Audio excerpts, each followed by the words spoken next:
measure in a little bit of a different place.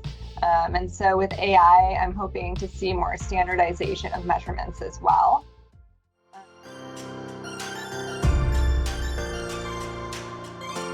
Artificial intelligence in echocardiography, a big topic right now, not just in echo, but also in medical imaging and healthcare as a whole.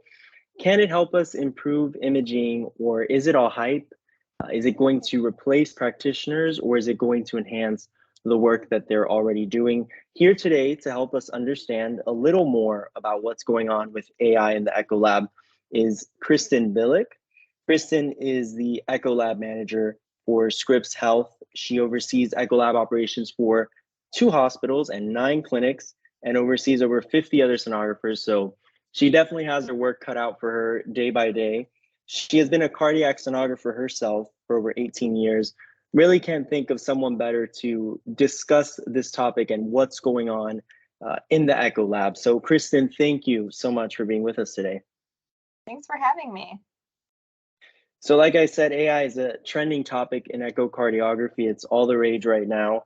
And it was something of particular discussion at this year's meeting of the American Society of Echocardiography. Roberto Lang, actually, the director of cardiovascular imaging at the University of Chicago and a past president of the ASC, said that echo labs that do not have AI will fall way behind. And he went on to say how as soon as a study is done, it will be analyzed by the AI and the reader will get all the measurements. So he talked a little bit about different things that might come from that. And he also mentioned how there were already companies who were very close to having that technology available. And he believes that it's something that's going to transform echo dramatically in the future. So that leads me into my first question for you, which is, have you integrated AI into your echo lab operations? And if so, what are some ways you've done it and what's been the impact? Right now, we are starting to use the auto measurements that we have on the ultrasound machine equipment that we use. And so the sonographers are encouraged to use those. They still, have a little improvement that needs to come along with that. So the sonographer eye is still very much needed to confirm the measurements and make edits as needed. We're also doing a lot of strain in our echo lab, and the strain software automatically labels the 4, 2, and 3 chamber views to perform those measurements. So we're definitely starting to use AI in our lab when it comes to like those tedious measurements that sonographers make. So that's going to hopefully help with efficiency, make our studies go faster. We really just want to be more standardized. One thing with echo is that it can be very subjective. I might see something differently than you do, and we definitely all use the ASC guidelines, but again, just our eyes might see things a little bit differently or measure in a little bit of a different place. And so with AI, I'm hoping to see more standardization of measurements as well. Also hoping to see more in the field of like interpretation of the echo.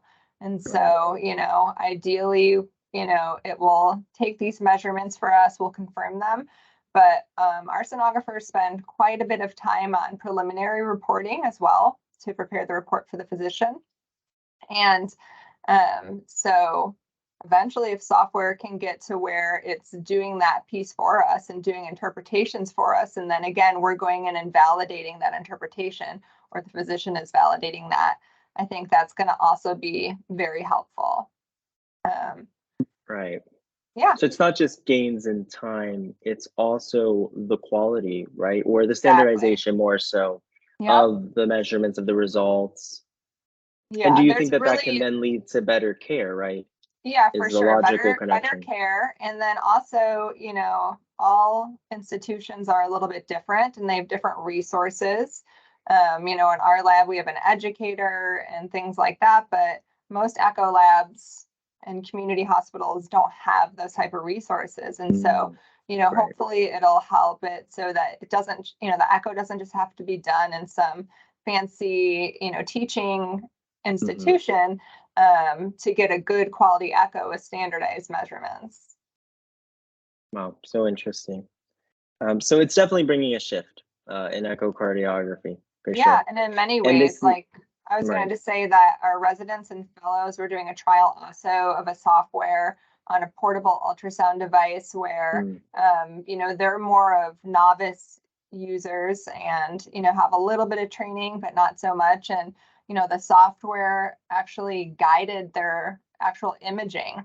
So let's say you're going to take a parasternal long axis view, the resident or nurse or fellow would put the probe on the chest, and the software on the ultrasound machine would kind of see where they're at and tell them rotate left or right or slide medial or lateral. Yeah. And then the software recognizes when that's a diagnostic image for that view and auto captures the image.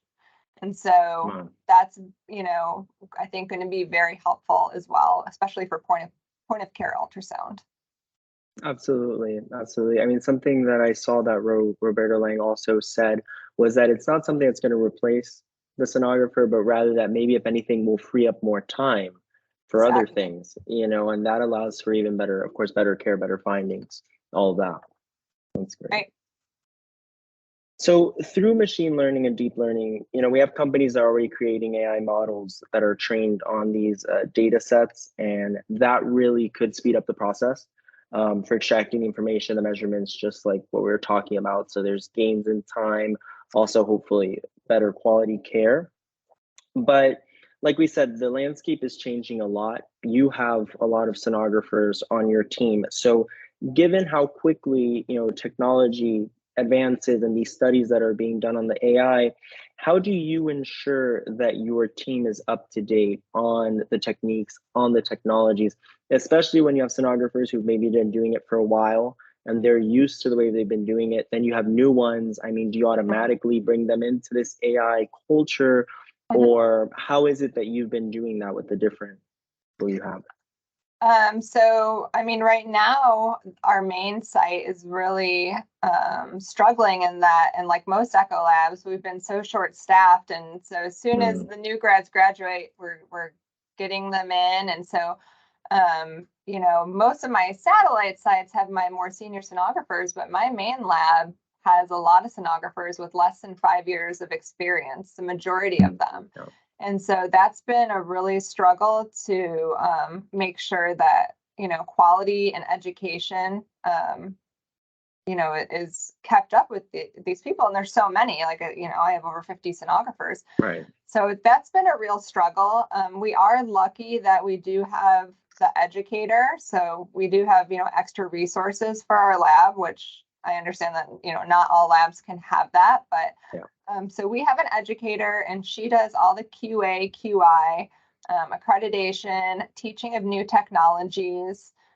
She will also arrange, you know, like we're going to start using the dynamic heart model on Philips, which is also an AI feature.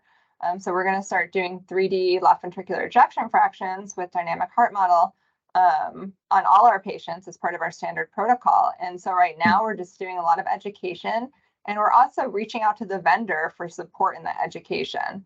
So the vendor comes to all of my sites, does, you know, hands-on training with all the sonographers.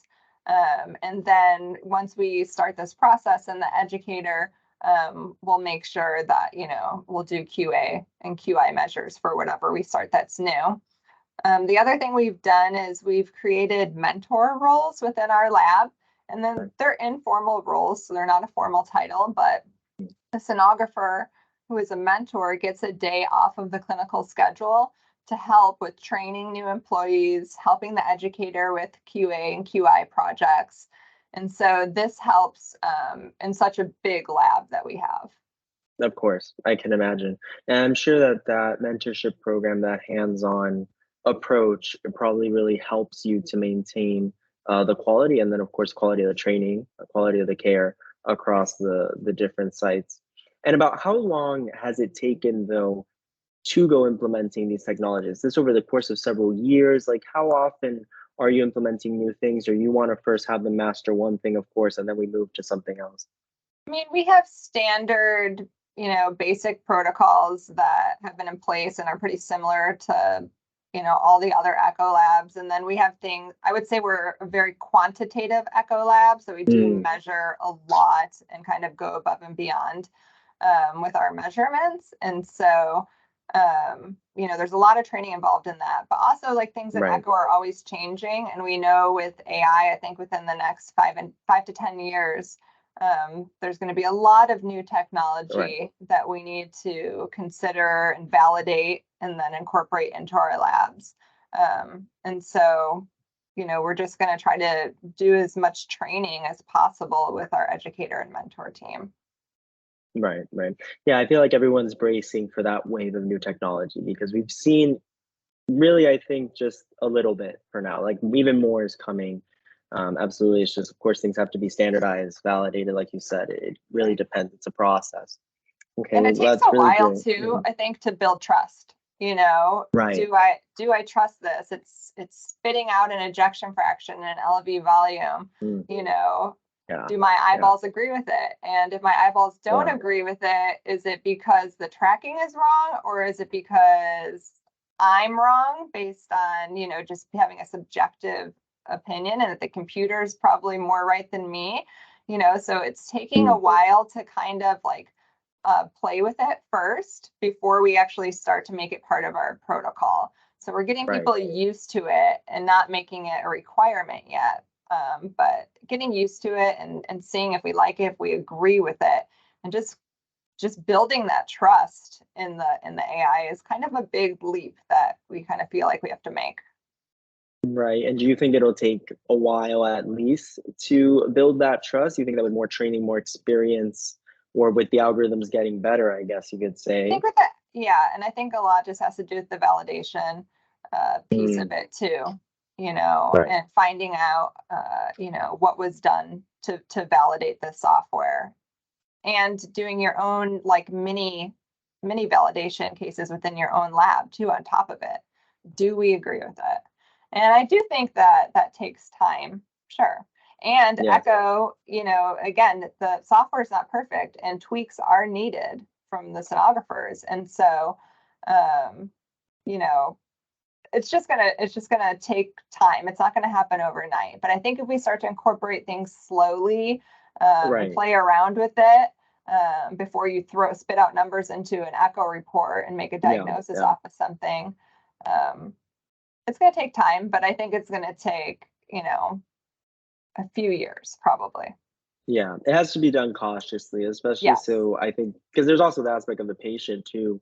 Obviously, patients maybe sometimes don't know all the details of what's going on, but there's a lot of talk of it, and it's how much is the computer doing versus the person, and like you say, the practitioner themselves has to trust in the software that they're using. So I agree. I think that it's going to take a little bit, but already the implementation, I think, like you said, there's evidence that it could help also with efficiency, for sure.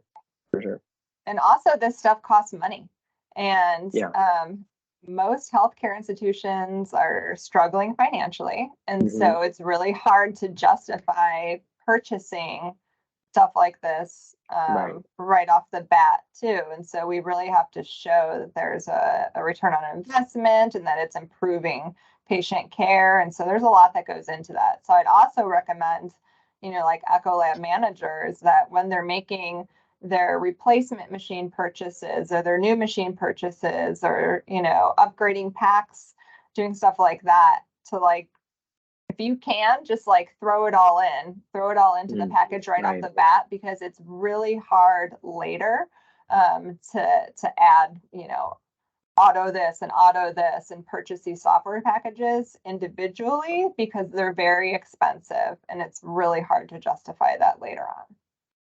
Yeah, that's great advice. So I have one more question for you, because we do have a lot of subscribers to Ultrasound today that are cardiac sonographers themselves. And so considering the role that you've attained and how now you're able to manage a pretty big team of sonographers across different sites, some viewers watching this might think to themselves, well, I'd like to be an echo lab manager someday. So what key piece of advice would you give to other cardiac sonographers that aspire to be where you are today? I would say one of the most important things is mentorship and finding a mentor. And sometimes that mentor is good to be outside of your own institution, and they can help guide you. I strongly recommend becoming a member of the American Society of Echo, and you can get as involved as you want. You can just sign up and do this, get the CMEs and the magazine and stuff, or you can actually get super involved and really grow your career through ASC. And Exactly. I've found that personally, like ASC has helped me grow. So they have a leadership academy that I was able to be a part of, where they assign you a mentor.